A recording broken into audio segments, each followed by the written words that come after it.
എല്ലാവർക്കും നമസ്കാരം. പാലക്കാട്ടുകാരെ സംബന്ധിച്ച് മലമ്പുഴ ഒരു സംഭവമാണ്. പെട്ടെന്നൊരു ടൂർ പ്ലാൻ വന്നാൽ ആദ്യം പറയുക മലമ്പുഴയിലേക്ക് വിട്ടാലോ എന്നാണ്. സ്കൂളിൽ നിന്നും ഫാമിലിയായും മലമ്പുഴയിൽ ടൂർ പോകാത്ത പാലക്കാട്ടുകാർ വിരളമായിരിക്കും.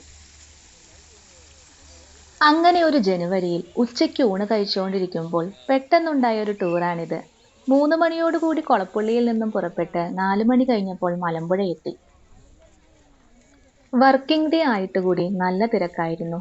ഇപ്പൊ പിന്നെ ഫ്ലവർ ഷോയും നടക്കുന്നുണ്ട്.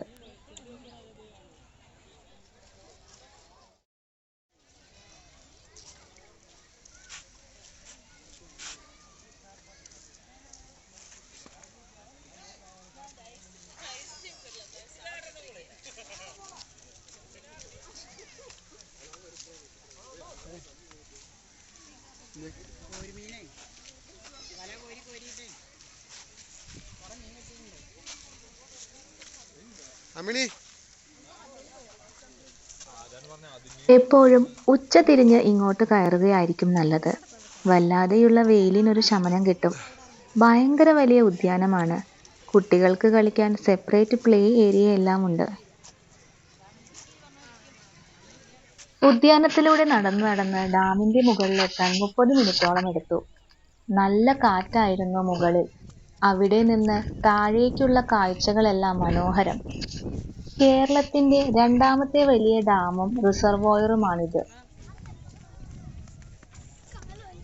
പശ്ചിമഘട്ടത്തിന്റെ അതിമനോഹാരിത ഇവിടെ നിന്ന് കാണാൻ സാധിക്കും. മന്ദമാരുതന്റെ തലോടൽ കൊണ്ടും പോക്കുവയിലേറ്റും അവിടെ കുറച്ചു നേരം ചെലവഴിച്ചു. പിന്നെ പതുക്കെ താഴേക്കിറങ്ങി. ബോട്ടിങ്ങും ഹാങ്ങിങ് ബ്രിഡ്ജും റോക്ക് ഗാർഡനുമാണ് അടുത്ത ലക്ഷ്യം. സമയക്കുറവ് കാരണം ബോട്ടിങ്ങിന് പോയില്ല. നേരെ ഹാങ്ങിങ് ബ്രിഡ്ജ് അഥവാ തൂക്കുപാലത്തിലേക്ക്.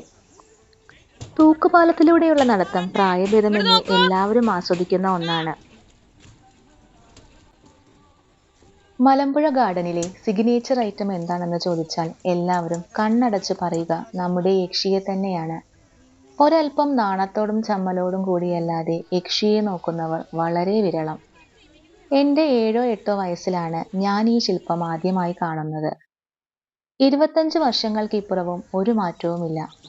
കാഞ്ഞായി കുഞ്ഞിരാമന്റെ അത്ഭുത കരവിരുത് തന്നെ. ഡാമിനെ അഭിമുഖീകരിച്ച് 2 ഹാങ്ങിങ് ബ്രിഡ്ജാണ് ഇവിടെയുള്ളത്. കേബിൾ കാറിന്റെ എൻട്രൻസ് ഗാർഡന്റെ പുറത്താണ്. അങ്ങോട്ടെത്താൻ കുറച്ചു ദൂരം നടക്കേണ്ടതുണ്ട്. നേരത്തെ പറഞ്ഞ പോലെ പാലക്കാട്ടുകാരുടെ ഫസ്റ്റ് റോപ്പ് വേ എക്സ്പീരിയൻസ് ഇവിടുന്ന് തന്നെയാകും. എന്റെയും അതെ. പലയിടങ്ങളിൽ നിന്നും റോപ്പ് വേയിൽ കയറിയിട്ടുണ്ടെങ്കിലും ആദ്യ എക്സ്പീരിയൻസ് എന്നും നമുക്ക് നല്ല ഒരു ഓർമ്മയായിരിക്കും.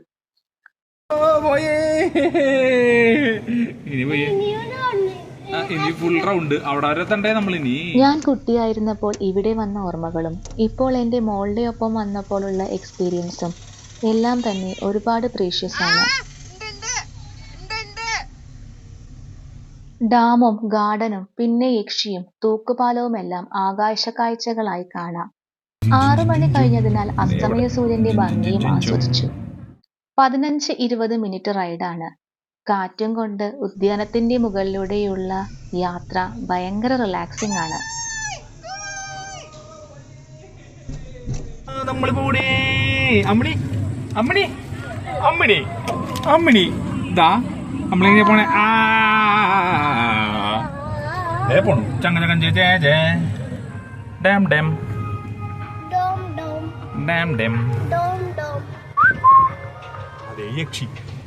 അവിടെ ബാക്കിൽ നോക്ക്, ബാക്കിൽ നോക്ക്. മോളിൽ കൂടെ പറന്നുയർന്നുകൊണ്ട് ആരാണ് വരുന്നത്? ഹലോ ടാറ്റാ. പോയി മുത്തശ്ശനും മുമ്മേ ആടെ മുത്തശ്ശോ മുമ്മേ ടാറ്റാ. നമുക്ക് അമ്മേ അതാ അതാ അതാ അതാ ഇങ്ങനെ കറങ്ങണേ. കട കട കട കട കട കട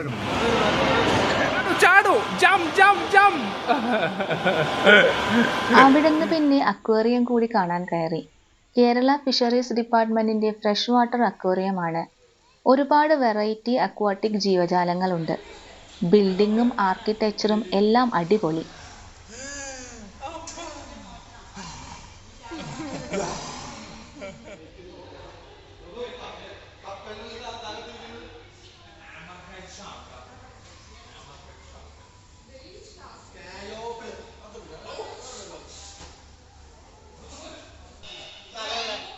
അക്വേറിയം എല്ലാം കണ്ട് 7:30 തിരിച്ചു പോന്നു. 1.5 മണിക്കൂർ കൊണ്ട് ട്രിപ്പ് പ്ലാൻ ചെയ്തിടത്ത് തന്നെ തിരിച്ചെത്തി. യാത്ര ശുഭം. നന്ദി, നമസ്കാരം.